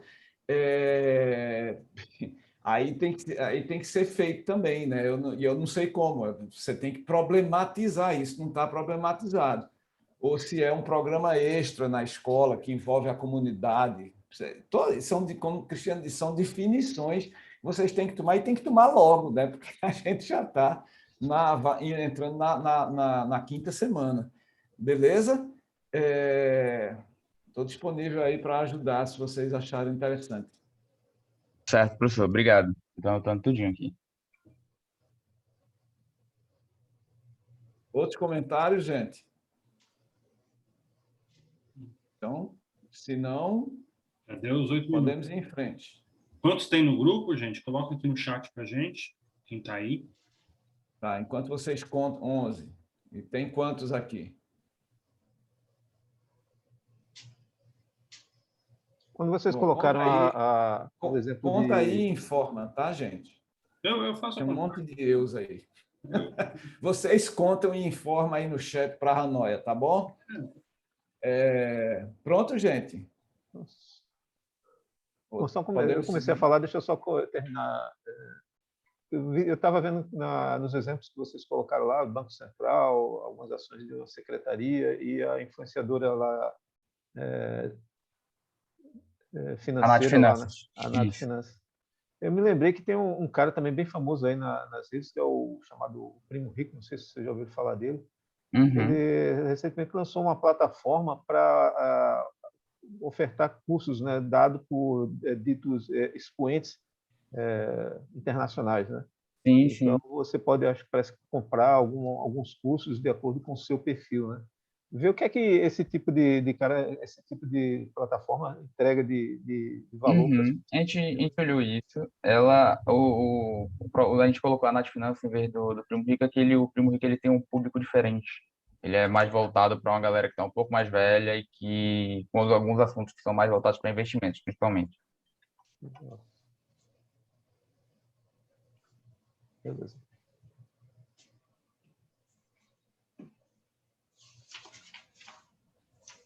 Pronto, gente. Podemos seguir. Próximo grupo, então. Vou eu agora. Vou botar aqui minha tela.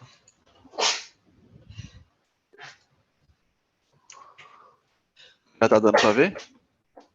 Yes. Go. Beleza. Vou começar aqui.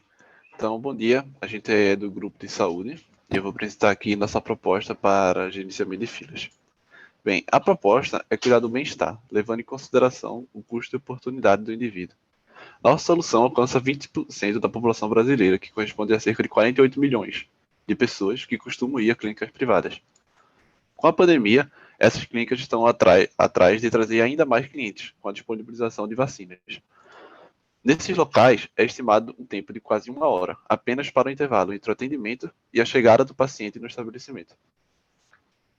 Cai também na conta da pandemia que clínicas estão perdendo clientes por conta de medo e insegurança no processo até ser atendido.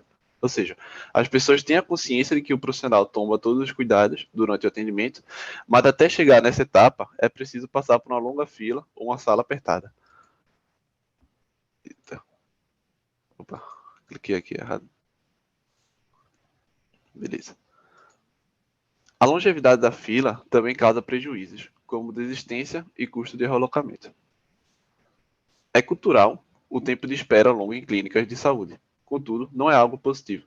Impacta diretamente na satisfação final do cliente e precisa ser mudado. Tendo isso em mente, dividimos em 4 pilares em como as filas agem no mercado, sendo a estratégia evitar ao máximo a formação delas e, quando formadas, evitar que se alonguem. Na organização, o intuito é levar uma experiência agradável ao usuário para que o mesmo permaneça até ser atendido. Melhorar o controle do atendimento é também uma meta comum. É preciso fazer uma escolha ótima em relação ao valor que deve ser investido para alcançar a vazão ideal do estabelecimento. Então, por exemplo, quantas caixas precisam estar abertas em um determinado horário do dia, se fosse no supermercado. Então, é igualmente importante o monitoramento do que está sendo feito. Então, fazer o levantamento e análise de dados estratégicos ajuda na consolidação desses outros pilares. O mercado para filas digitais estava em quinta, com excelentes expectativas para o futuro, como podem ver nesse gráfico aqui abaixo. Então, quanto mais acessível fica a tecnologia, maior o escopo de problemas que podem ser solucionados via software. Então, enfrentar filas hoje é tedioso, é cansativo, perigoso, custoso e vários outros adjetivos que a língua portuguesa não cobre. Sendo que, em contrapartida, o que é esperado no cenário ótimo é organização, segurança, conforto, enfim.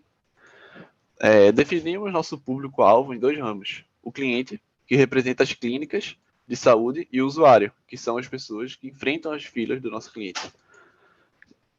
Então, temos alguns concorrentes, que vão desde soluções nada tecnológicas, como filas casuais de secretárias, parcialmente tecnológicas, que são equipamentos de hardware, enfim, e as mais tecnológicas, que são os apps. Então, analisando esses concorrentes, a gente conseguiu trazer essa imagem que representa os pontos fracos e fortes de cada um deles. Perceba também que eles estão sempre oscilando entre extremos, com exceção da secretária, que é a mais balanceada. Então, as soluções de hardware estão envolvidas um custo maior, tanto de compra quanto de reposição, e não tem um aproveitamento tão alto em relação aos demais. Nas soluções que são gambiarras ou aproveitamentos de coisas, temos a variação entre os valores, sendo apenas otimizadas em ocasiões específicas. Então, como para clínicas que têm um fluxo pequeno, filas regulares são uma ótima solução. E os softwares são os que têm a maior aproveitamento, por trazer uma visão digital e eficiente.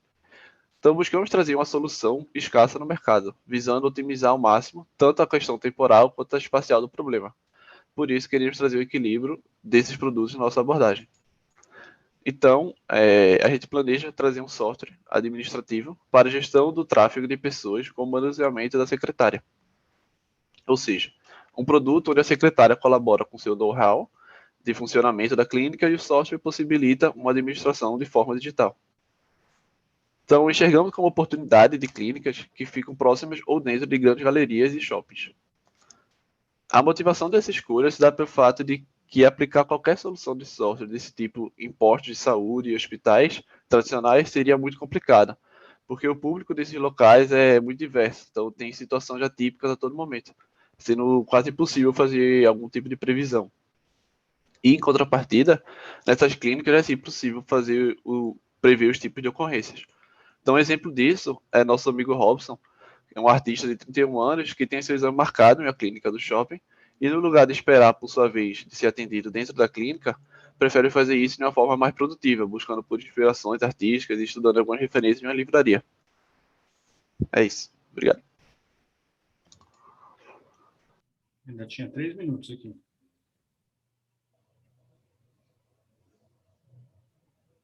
Colegas? Quem é que enfrenta a fila aí de clínica?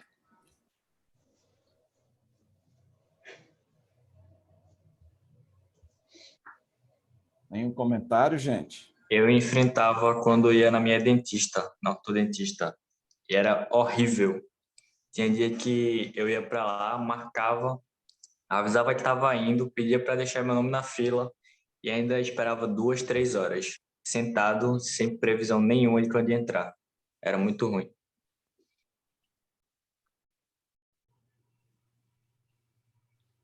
Eu acho que se ao menos tivesse uma previsãozinha de quanto tempo eu ia passar, eu podia até ver um horário que eu poderia ir depois até, sei lá, quando estivesse mais perto. Certo, André. José Bezerra tem uma pergunta. No caso, eu não entendi bem a proposta, né, de valor. No caso, o que é que vocês estão direcionando para fazer, não vou dizer solução porque não está no momento, que um software de administração, tipo de senha, aqueles de número, de ticket, não faz?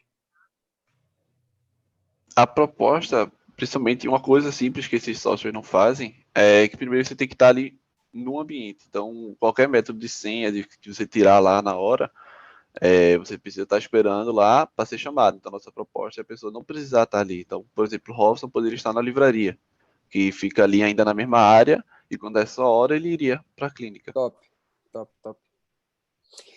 Isso é muito semelhante com os sistemas de... Eu já vi a Pizza Hut, um sistema muito parecido com esse.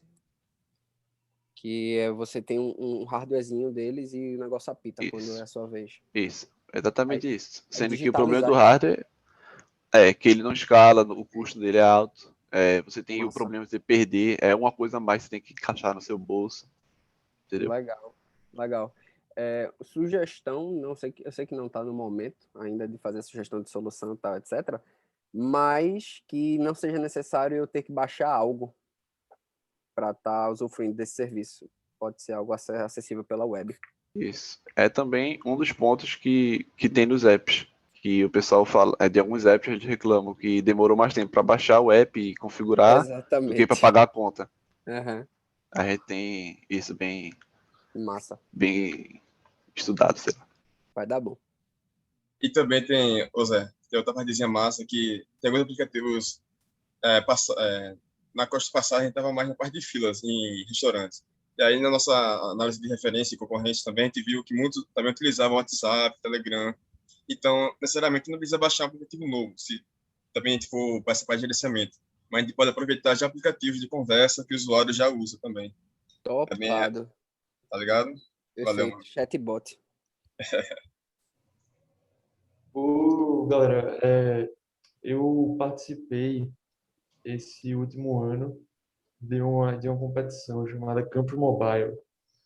Aí lá tem uma solução muito parecida com essa para gerenciamento de fila. Eu não vou lembrar do nome da startup agora. Se vocês quiserem, pode falar comigo depois, que eu acho que eu consigo. Mas era a mesma ideia, basicamente. Assim. É Minha Fila Digital o nome. Sendo que eles focam mais em restaurantes. E pro nosso caso Isso, não é relevante. Vocês conseguiram achar ou vocês conheciam ou eles tão grandes assim já? Então, eles foram os ganhadores da Campus Mobile apenas. Eu perdi na final, mas eu conheci eles na final. Aí eles tiveram uma solução interessante para ver. Eles ofereciam um dashboardzinho também para a empresa que contrata eles entender o que está acontecendo e tal nas filas. É interessante o caso deles.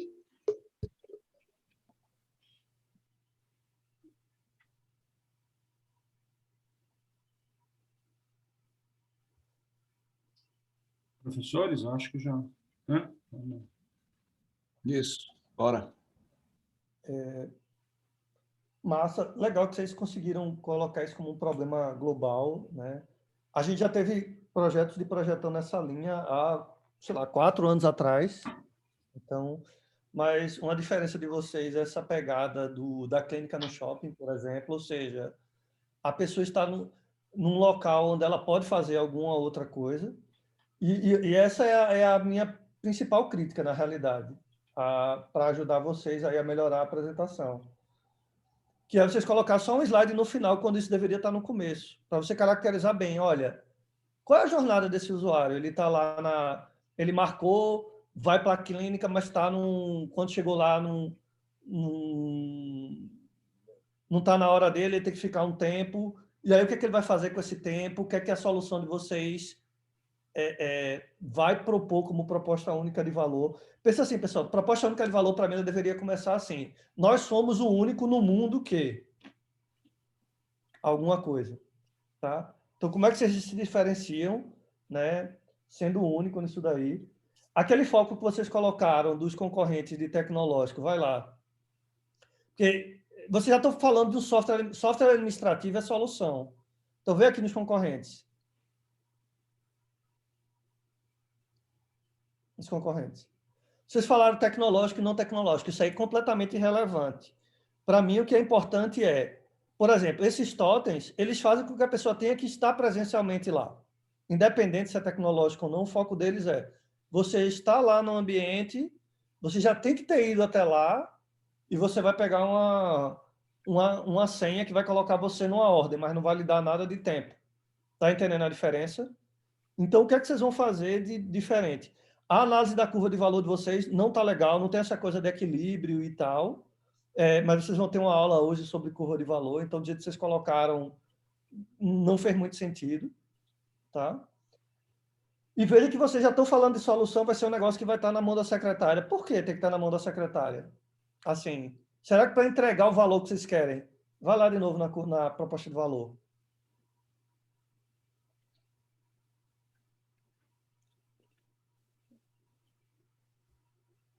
Isso é... Então, Vocês não definiram a proposta única de valor. O que é que vai ser o ganho para o usuário? Vocês definiram uma ferramenta, ou seja, uma solução, e como ela funciona, mas uma proposta única de valor, para mim, é assim, olha, nós somos o único que faz você não perder tempo na fila. Nós somos o único que vai dizer para você que horas você vai chegar na hora que você vai ser atendido. Tá entendendo? Isso é proposta única de valor. Um software administrativo para gestão de tráfego, isso é a solução, não é a proposta única de valor. Pronto. Ao quem está pensando, o nosso diferencial no mercado é justamente trazer a secretária. Quando a gente mostrou esses concorrentes, a ideia foi justamente apresentar que a secretária, ela está ali no meu tempo. Então, ela tem já o conhecimento da clínica. Então, quando você vai... ela sabe os procedimentos que vão durar. Então, numa clínica de dentista, ela sabe quanto tempo dura uma limpeza, colocar um aparelho, fazer qualquer procedimento estético. Então, ela sabe dar essa previsão melhor do que qualquer outra inteligência. Então, essa é a nossa proposta de trazer ela para dentro do software. Sim, mas isso não é uma proposta única de valor. Isso é como vocês vão construir a solução. Qual é a proposta única de valor? Então, a gente está vendendo para os clientes, a gente é o único que está incluindo a secretária, entendeu? Incluindo ela. A proposta única de valor é qual é o benefício que o coisa vai perceber. Certo, não ficou tão explícito. É a forma como vocês vão implementar, entendeu? Certo. É porque, então, por isso que eu estou explicando agora. O benefício da estar secretária ali é justamente ela contribuir com o know-how dela. Então, a gente consegue fazer uma previsão muito mais precisa mesmo e ainda ter essa interação humana de clínicas, que geralmente, quando você vai marcar alguma coisa, você gosta de fazer várias perguntinhas, e não só faca. Então, você pergunta, você até fala de preço, faz tudo. Então, ainda tem essa parte da interação humana. Não é só colocar uma máquina para resolver tudo. Na verdade, pela sua descrição, o valor estaria na interação humana, que pode até ser algo simulado pelo computador. Não, então, é isso que eu estou falando. Não é só não a é interação. o fato de manter a secretária, porque o fato dela saber as coisas, você pode aprender, estudar o mercado e aprender o sistema. Não é o fato da secretária, é isso que o Cristiano está falando. Eu entendi, mas é justamente isso que eu estou tentando explicar por que seria. Não dá para substituir a secretária hoje com inteligência artificial. Não é uma questão de você precisar explicar. O que você falou da secretária, eu já entendi. Eu ainda não entendi qual é o valor único que você está entregando. O papel da secretária... Justamente a previsão de fila mais precisa. É um exemplo. Não pode ser um exemplo, tem que ser ou não é? Pronto, é uma das coisas que é.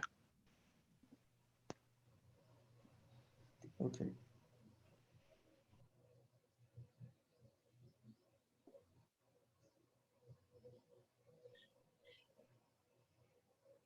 Mais algum comentário? Eu ia só explorar um pouquinho mais esse negócio, porque está uma discussão muito interessante sobre como usar essas palavras. Porque, de novo, só para talvez enfatizar um pouquinho o que o Cristiano já disse, colocar a secretária dentro do software, isso não parece, isso é um método que você vai fazer, mas o que é que isso provoca na relação de diálogo da pessoa com a clínica? É aí onde tem uma proposta de valor que pode ser diferencial. Aí você pode fazer com inteligência artificial. Você resolveu fazer com a secretária, certo? Aí é o método. Qual é uma fila mais humanizada? É isso a proposta de valor. Entendesse? Bora esse negócio aí? Entendi, que não ficou claro, mas a proposta de valor é justamente a gente ter uma fila, como o Zé falou ali, com a liberdade geográfica, e ao mesmo tempo você vai ter ela com a previsão. Você vai conseguir ainda ter acesso a essa secretária. Então, você não faz tudo através de um agente conversacional, por exemplo. Você não faz tudo na máquina e só conhece lá na hora. Você tem todo o processo que ainda existe, que ainda é tradicional, de você ir numa clínica e você conversar com a secretária, ou seja, com o dentista, tirar dúvidas que não são fax. Mas a proposta que não está ali, a gente vai melhorar isso para a próxima semana, é justamente essa, a gente conseguir ter uma previsão que nenhuma inteligência artificial consegue fazer. Beleza. Pessoal, como é que vocês estão aqui É a quarta ou é a quinta equipe essa? Essa é a quarta. É a quarta? É. Então corram, por favor. Já acabou lá, faz uns 10 minutos. Acho que tem 5 aqui, certo? Pode, tchau. Desculpa aí interromper.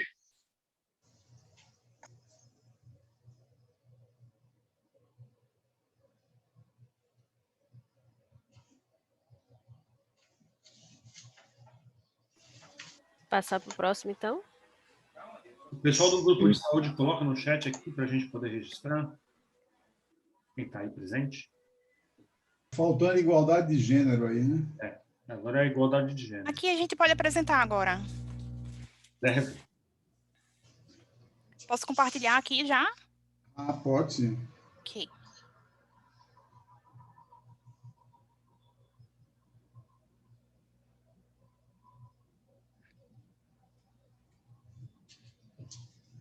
O pessoal chegou aí? Sim. Então, bom dia. Eu sou a Adriana, sou da equipe de Igualdade de Gênero em TI. Bem, a gente fez uma pesquisa, né? A gente viu que, segundo o Ministério do Trabalho, as mulheres lideram a presença em escolas, universidades e cursos de qualificação. Porém, apenas 35% dos estudantes de áreas como matemática, tecnologia no mundo são mulheres. Então, o que é que a gente pode propor em relação a isso? Uma plataforma para ajudar meninas do ensino médio e suas famílias a descobrirem as oportunidades e competências da área de TI reunidas em um só lugar. E como é que a gente começou, né? Primeiro a gente fez uma pesquisa com mulheres da área de TI e entrevistas também, e a gente observou as dores dessas mulheres, né? Que foram a falta de representatividade, ter que constantemente provar essa capacidade técnica, a falta de incentivo de ingressar na área e a falta de escuta, mesmo tendo domínio do assunto. Já os desejos, a gente percebeu que principalmente foi se sentir acolhida e representada dentro da área de TI, também incentivada, né, através de ter mais mulheres ao seu redor. Então, o problema da gente é atrair mais mulheres para a área de TI. Segundo uma pesquisa feita em 2017 pela Microsoft, as meninas se tornam mais interessadas pelas disciplinas de ciências exatas e tecnologia em torno dos 11 anos. Porém, devido a expectativas sobre estereótipos de gênero, falta de referência, elas costumam perder rapidamente esse interesse em volta dos 15 anos de idade. Além disso, a influência exercida pelos pais na escolha de uma carreira pode ser percebida na predominância de carreiras mais tradicionais, como medicina, direito, arquitetura, engenharia, administração, enfim. Esses cursos mais tradicionais tendem a ser os mais escolhidos pelos jovens porque são os que os pais conhecem, estão em contato. E qual a relevância da gente escolher focar em meninas do ensino médio e a família delas, né? É que a gente viu que estudos de psicanálise mostram que a identidade ocupacional, que é a identidade que a gente usa para definir o que a gente quer ser e fazer, ela é formada na adolescência. E isso tem grande influência da família.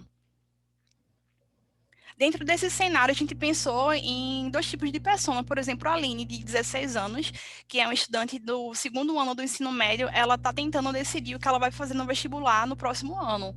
Ela acha que TI não é para ela porque ela não é boa em matemática, ela não sabe exatamente o que é que um profissional precisa saber, o que é que ele faz para desempenhar o trabalho, e os pais de Aline aconselham ela a fazer um um curso como administração, por acreditarem que é um curso mais certo, mais tradicional, com mais oportunidades. Já a Ana, que é uma advogada de 42 anos, mãe de 2 filhas que estão no ensino médio, ela está sempre presente no aconselhamento das filhas, né? Está sempre preocupada em qual vai ser a escolha profissional das meninas. E ela escuta muito falar sobre a área de TI, mas ela não sabe ainda ao certo se é uma oportunidade boa para as filhas dela, não sabe exatamente como apresentar essa área, como influenciar. Então, esse tipo de plataforma também seria útil para pessoas como Ana, né, que procura conhecer diversas áreas para poder aconselhar melhor os seus filhos. A nossa proposta única de valor é incluir as famílias além das mulheres, porque a gente observou que as soluções existentes, elas focam muito nas mulheres e nenhuma solução está incluindo as famílias nisso, né? E a gente pensa em servir como uma ponte, mostrando iniciativas já existentes nessa temática. E é isso, obrigada.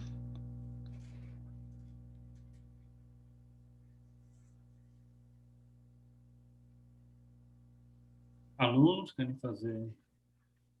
Eu queria fazer uma colocação. Eu me empolguei tanto com a apresentação da outra vez que eu esqueci de sugerir o Change the Game. É uma iniciativa do Google focada para as meninas, justamente na faixa etária que você está trazendo, e que visa inseri-las no mercado de desenvolvimento de game. Lá a pesquisa revela que cerca de 60% dos jogadores de game, 60% dos jogadores de game no mundo são mulheres, mas menos de 20% é que são desenvolvedoras. Então, acho que alinha muito com essa tua proposta. Eu vou tentar colocar o link aqui. Parabéns mais uma vez. Muito massa esse trabalho. Bom, Chico, obrigada, viu? Valeu.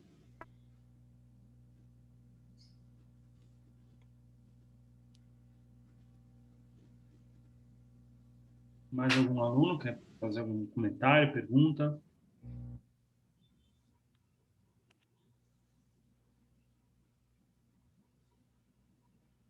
Professores? Vou falar rapidinho. Só acho que um lembrete, eu acho muito legal, é muito importante esse tema, e até já me disponibilizei, né, para colocar vocês em contato. Eu acho que tem 2 coisas. Uma é que quase toda a iniciativa está focada na inserção, certo, de mais mulheres em TI e tal. E tem muito poucas iniciativas focadas na retenção. Então, isso é uma coisa só para vocês prestarem atenção, certo? Independente da escolha que vocês tomarem. E a outra, quando vocês começam a ir para modelo de negócios, vocês entenderem que tem muitas empresas sensíveis à causa e que, quando vocês forem pensar em como é que vão ter um fluxo de receita para isso, por exemplo, vocês lembrem dos empregadores. Eles podem ser bons financiadores desse tipo de ação. Isso, certo, obrigada. Eu achei muito massa. Apesar de curtinho, acho que vocês podem explorar melhor, trazer mais conteúdo, mas o roteiro eu acho que está muito bom. Essa pegada de unir a família, né, de explorar esse lado da família nessa faixa aí onde está se formando o interesse das meninas, eu achei muito legal. Vai lá só na proposta de valor. Claro.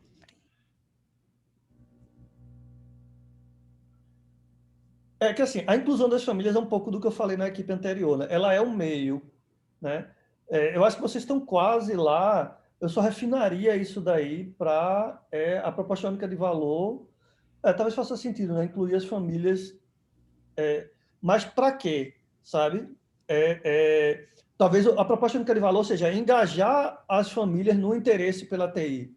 Não ser só as meninas, né? Mas, sim, ou seja, sim. Valorizar, sabe? Focar mais no resultado. A inclusão da família é um meio, tá? Que eu acho muito massa. Assim, eu acho que é uma abordagem super interessante, né? Mas só enfatizar qual é o meio. Por exemplo, olha, nossa proposta única de valor é fazer os pais e as filhas se interessarem por TI, ou entenderem o que é TI, sabe? Ou fazer os pais apoiarem as meninas para entrarem na área de TI, tá entendendo? Focar mais no resultado. Sim, muito boa sua colocação.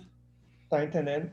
E eu acho que só deixar mais claro, já que você, me parece que você tem mais tempo, né, de trazer mais exemplos, a jornada dessa menina dentro de casa e tal, qual é a percepção que os pais têm nessa coisa de valorizar, sei lá, os cursos mais tradicionais, o que é que eles veem de negativo nos cursos não tradicionais, sei lá, só deixar um pouco mais concreto, né? Mas achei massa. E eu gostei muito desse comentário de Jordano, né?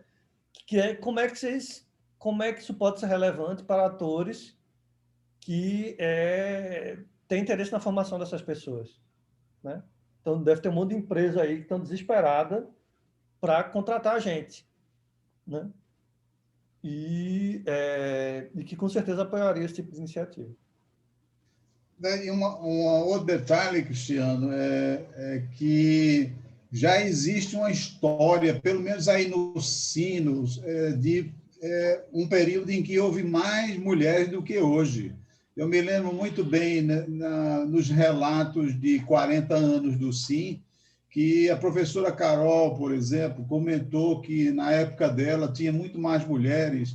E aí eu reforço o que Jordano falou, não é só na inserção, é na retenção. Ou seja, se vocês forem olhar isso, por que caiu? Está entendendo? Então... Sim, professor. Tem pesquisas sobre isso que mostram que as mulheres começaram a não se interessar mais por essas áreas de TI de exatas a partir dos anos 80. Então, se você pega nos anos 70 e começo dos anos 80, vai ver que a quantidade de mulheres ela era bem superior nesses cursos de tecnologia em relação ao que temos hoje. E não se sabe ao certo o que fez esse número cair, né? Mas, assim, tem pesquisas que falam sobre isso mesmo. Eu não achei ainda uma pesquisa voltada sobre o motivo dessa diminuição, sabe? Porque, teoricamente, a gente deveria ser o contrário, deveria ter um aumento, já que a gente teve uma progressão no mundo, muitas quebras de paradigmas, mas isso não aconteceu na área de TI. Ok. Entre em contato com a Érica, que eu passei o contato para vocês. O doutorado dela é justamente nisso. Eu sou da equipe, então. Eu sou da equipe. Vocês entenderem isso, porque eu estou entendendo que vocês estão focando no início da cadeia, né, que é do interesse. Aí talvez assim a retenção não pese. Ela é um problema sério, mas eu estou entendendo que parece que não é um problema. Eu entendi a colocação do professor Jordano. A gente pesquisou sobre isso também. A gente decidiu focar na questão de inserção, por essa questão que o professor José Carlos citou, né? Que estão entrando menos mulheres nesses cursos. E questão de retenção, a gente entende que as mulheres que ingressaram na área de alguma forma, elas já têm um conhecimento sobre onde buscar apoio. Tipo, no CIN, a gente tem o Cíntia, tem vários grupos que ajudam as mulheres, tem essa rede de proteção. Então, quem não está na área ainda não sabe onde buscar informação sobre isso. Então, a gente decidiu focar na questão de inserção, realmente. Mas mesmo nesse caso, sabe, é bom entender o que é que faz com que a retenção seja baixa, para preparar essas pessoas que vão entrar para isso. Então, mesmo que vocês não vão atacar diretamente a questão da retenção, mas é importante entender, por exemplo, vamos supor que eu estou especulando aqui, que a falta de interesse é porque surgiram outras áreas de mercado que são interessantes. A abordagem de vocês pode ser uma, tipo, valorizar pelo lado financeiro e tal. Certo. Mas pode ter sido porque o ambiente ficou muito agressivo para as mulheres. Então, vocês têm que preparar elas também um pouquinho para lidar com isso. Tá entendendo? Então, mesmo que vocês não vão lidar com a retenção diretamente, entender porque ela é baixa pode ser importante para como vocês vão entender a dinâmica. Isso aqui, entendeu? Entendi. A gente vai procurar ver isso.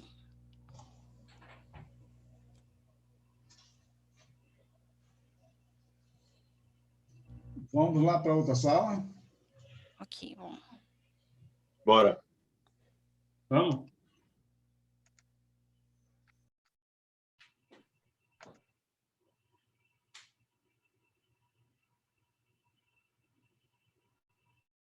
Eu coloco livros legais na área de game design. Tem um livro muito bom, Eric Zimmerman, tem um livro ótimo.